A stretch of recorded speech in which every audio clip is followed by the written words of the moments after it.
টলিপাড়ায় ফের নক্ষত্র পতন, না ফেরার দেশে চলে গেলেন বর্ষিয়ান অভিনেতা বিপ্লব দাশগুপ্ত।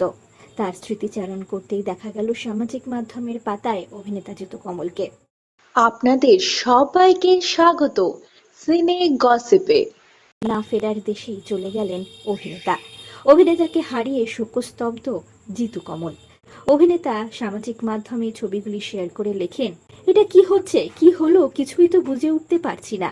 মানুষটার সঙ্গে আমার পরিচয় 2014 শেষে একটা প্রজেক্টেই। তারপরে অল্প বিস্তর কথা হতো ঠিকই। 2019 সালে একটি প্রজেক্টে আমার বাবার চরিত্রে অভিনয় করেন, সেখানেই আত্মিক হয় সম্পর্কটা।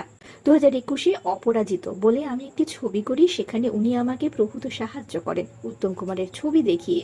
সত্যজিৎ রায়ের ইন্টারভিউ দিচ্ছেন এমন ভিডিও দেখিয়ে উনি আমাকে বিদ্বান শ্রমিক বন্দ্যোপাধ্যায়ের সাথে পরিচয় করিয়ে দেন, যিনি প্রথম সত্যজিৎ রায়ের 1 ঘন্টা বাংলা ইন্টারভিউ করেছিলেন, যা আমার জীবনে এক পরম প্রাপ্তি। এরপর একটা অদ্ভুত নেশায় আমাকে আসক্ত করেন, বিভিন্ন জায়গায় গিয়ে বিভিন্ন হোটেলে থাকা এবং বিভিন্ন হোটেলের খাবারের স্বাদ গ্রহণ করা।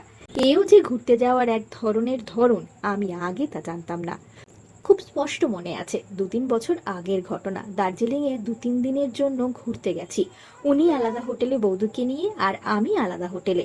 কেভেন্টাসের সামনে আমাদের সকালে এবং সন্ধেবেলা দেখা হতোই, কিন্তু আমাদের হোটেলের অ্যাড্রেস প্রত্যেক দিন পাল্টে যেত।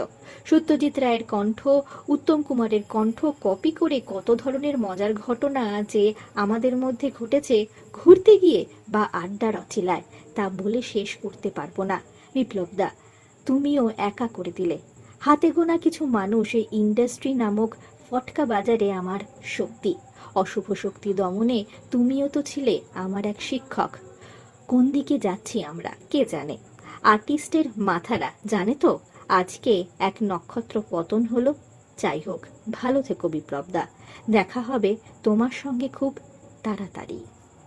আমরা হলাম সিনে গসিপ। জুড়ে থাকুন আমাদের সঙ্গে, সাবস্ক্রাইব করুন আমাদের এই ইউটিউব চ্যানেলটি।